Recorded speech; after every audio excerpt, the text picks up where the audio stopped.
Saudara-saudari terkasih dalam Kristus, hari ini Minggu 22 Mei 2022 merupakan pekan ke-6 Paskah. Bacaan dibawakan oleh Laurencia Ineke, Mazmur dilantunkan oleh Sirila Cahyoyanti, dan renungan ditulis oleh Kristina Niko. Selamat menekuni Sabda Allah. Marilah kita semakin mengasihi, semakin peduli, dan bersaksi.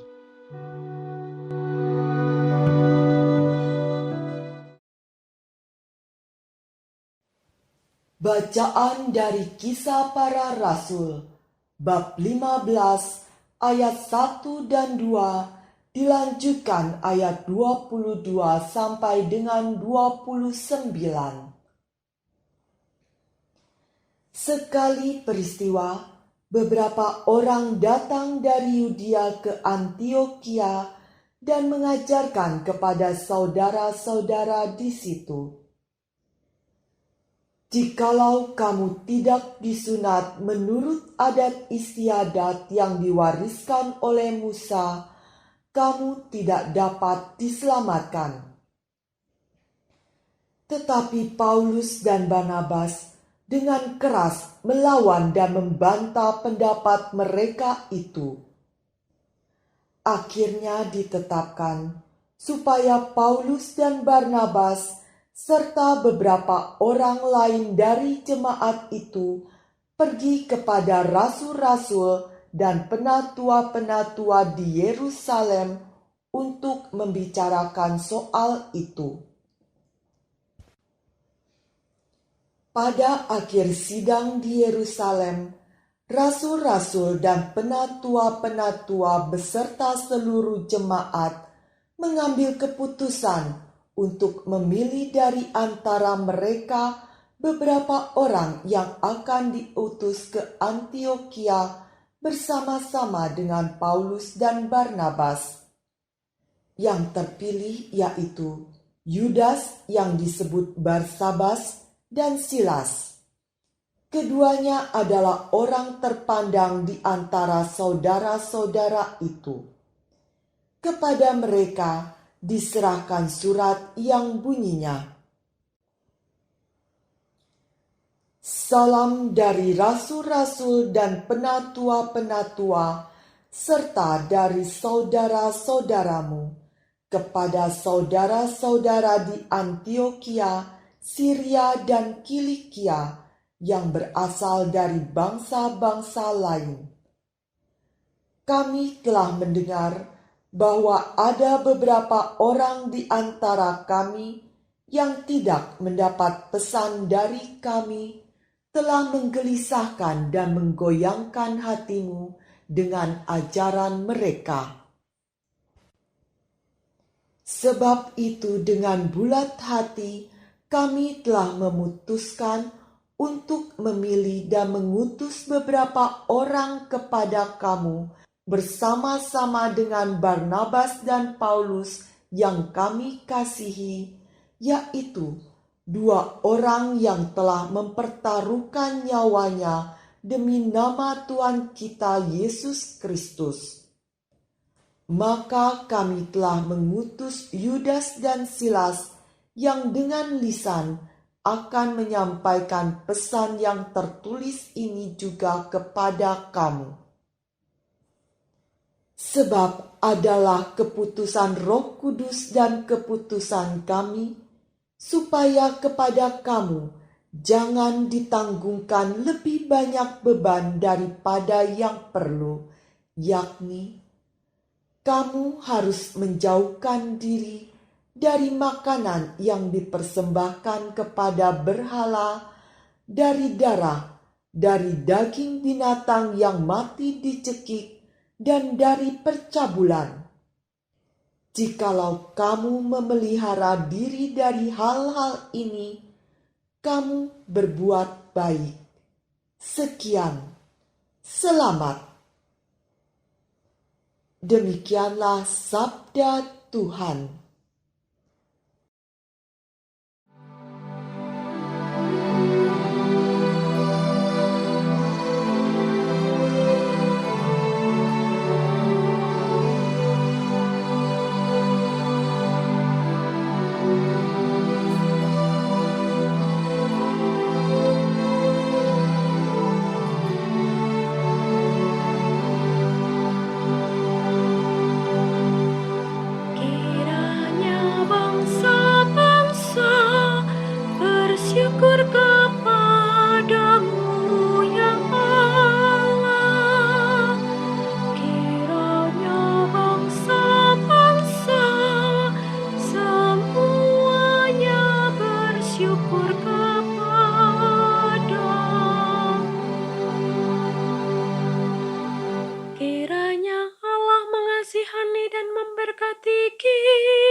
kita dengan wajah-Nya.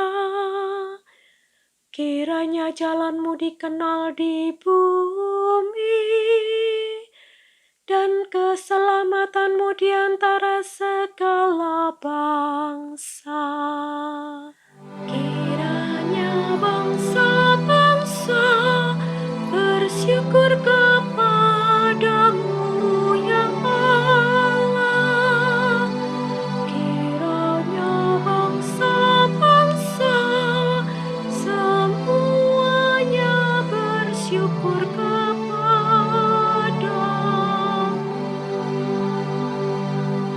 Kiranya suku-suku bangsa bersukacita dan bersorak-sorai, sebab Engkau memerintah bangsa-bangsa dengan adil dan menuntun suku-suku bangsa di atas bumi. Kiranya bangsa-bangsa bersyukur kepada-Mu, ya Allah. Kiranya bangsa-bangsa semuanya bersyukur kepada-Mu.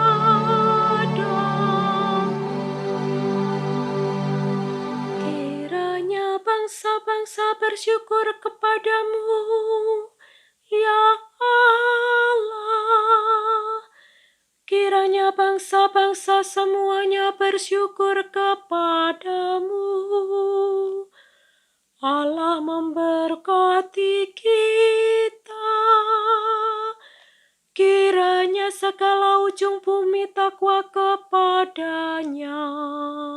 Kiranya bangsa-bangsa bersyukur kepada-Mu, ya Allah. Kiranya bangsa-bangsa semuanya bersyukur kepada-Mu.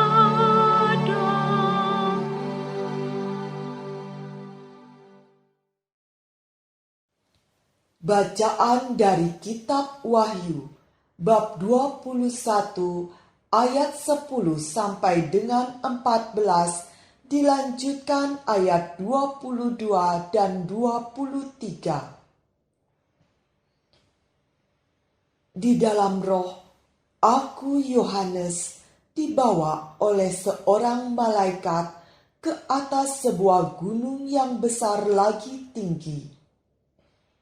Di sana ia menunjukkan kepadaku kota yang kudus, yakni Yerusalem, turun dari surga, dari Allah. Kota itu penuh dengan kemuliaan Allah, dan cahayanya sama seperti permata yang paling indah, bagaikan permata yaspis, jernih seperti kristal. Temboknya besar lagi tinggi. Pintu gerbangnya 12 buah. Di atas pintu gerbang itu ada 12 malaikat, dan di atasnya tertulis nama ke-12 suku Israel. Di sebelah timur terdapat 3 pintu gerbang, di sebelah utara 3 pintu gerbang, di sebelah selatan 3 pintu gerbang, dan di sebelah barat 3 pintu gerbang. Tembok kota itu mempunyai 12 batu dasar, dan di atasnya tertulis nama ke-12 rasul anak domba. Di dalam kota itu tidak kulihat bait suci, sebab Allah, Tuhan yang Maha Esa sendirilah bait sucinya. Demikian juga anak domba itu. Kota itu tidak memerlukan matahari dan bulan untuk meneranginya, sebab kemuliaan Allah lah yang meneranginya, dan anak domba itulah lampunya. Demikianlah sabda Tuhan.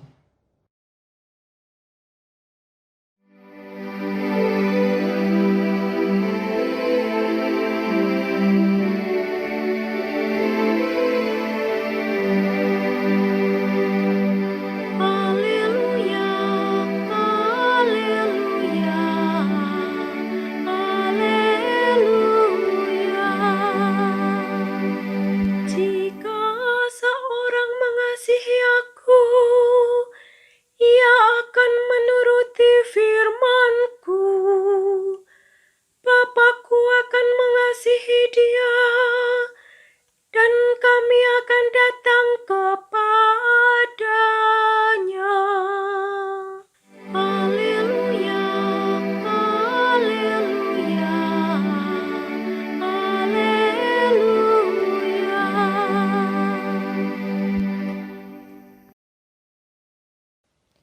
Inilah Injil suci menurut Yohanes, bab 14 ayat 23 sampai dengan 29. Dalam amanat perpisahannya, Yesus berkata kepada murid-muridnya, "Jika seorang mengasihi aku, ia akan menuruti firman-Ku.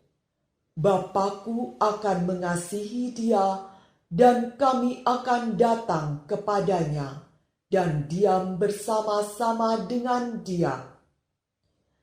Barang siapa tidak mengasihi aku, ia tidak menuruti firman-Ku, dan firman yang kamu dengar itu bukanlah daripadaku, melainkan dari Bapa yang mengutus aku.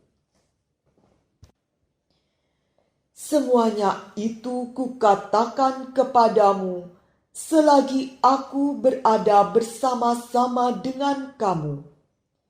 Tetapi penghibur, yaitu Roh Kudus, yang akan diutus oleh Bapa dalam namaku, dialah yang akan mengajarkan segala sesuatu kepadamu dan akan mengingatkan kamu akan semua yang telah kukatakan kepadamu. Damai sejahtera kutinggalkan bagimu.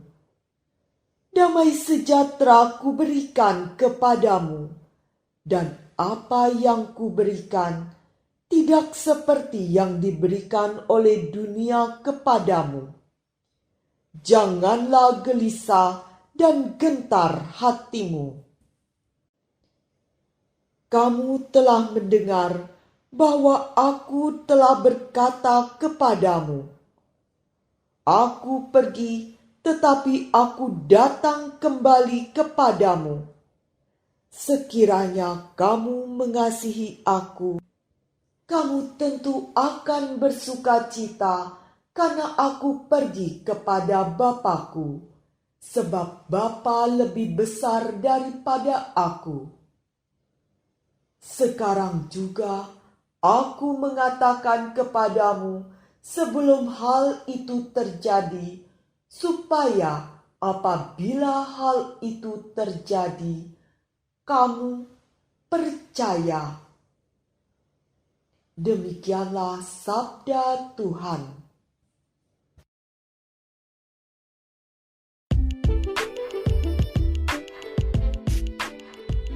Putra-putri Allah. Renungan dibawakan oleh Maria Monica.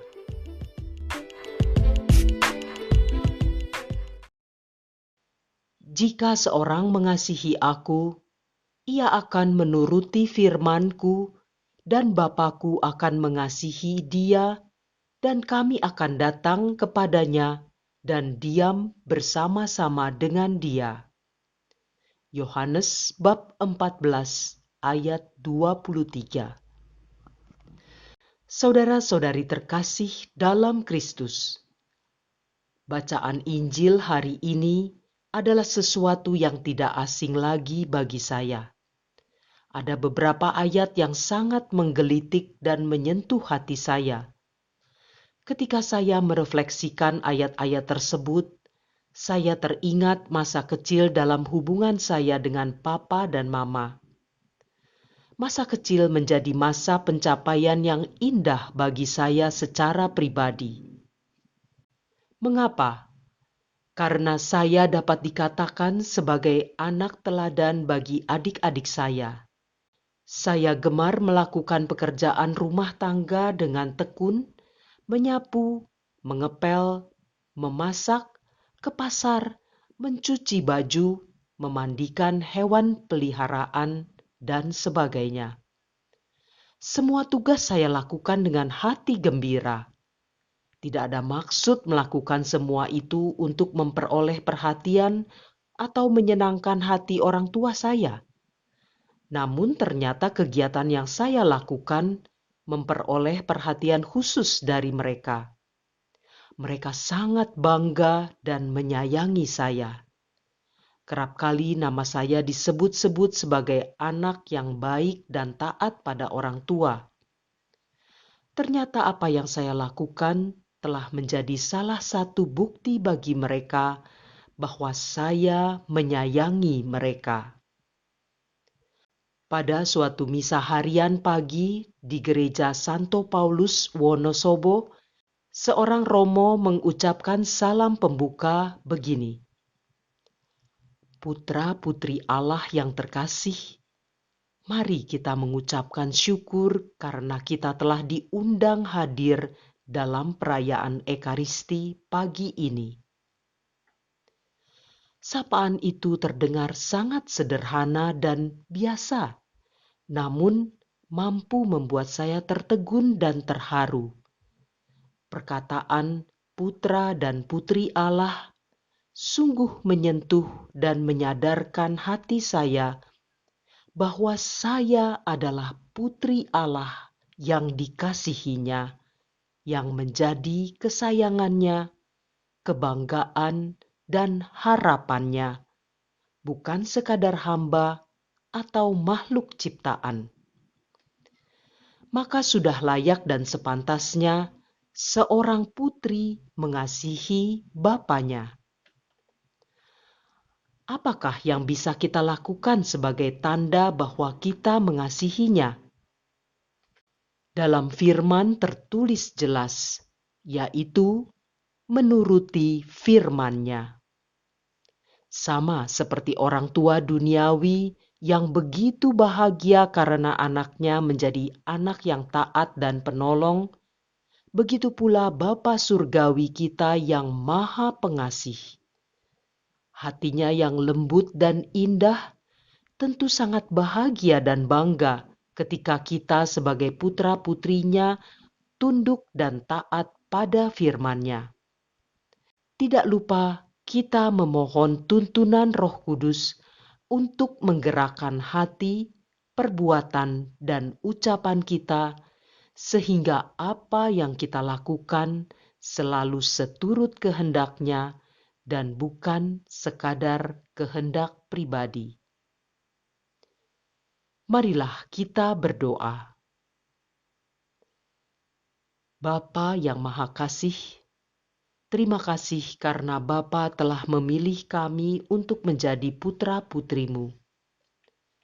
Bapa, bantu kami dalam kelemahan kami untuk bisa memahami firman-Mu dan giakan dan mengasihi-Mu seperti Yesus putramu yang terkasih, Juru Selamat dan Pengantara kami.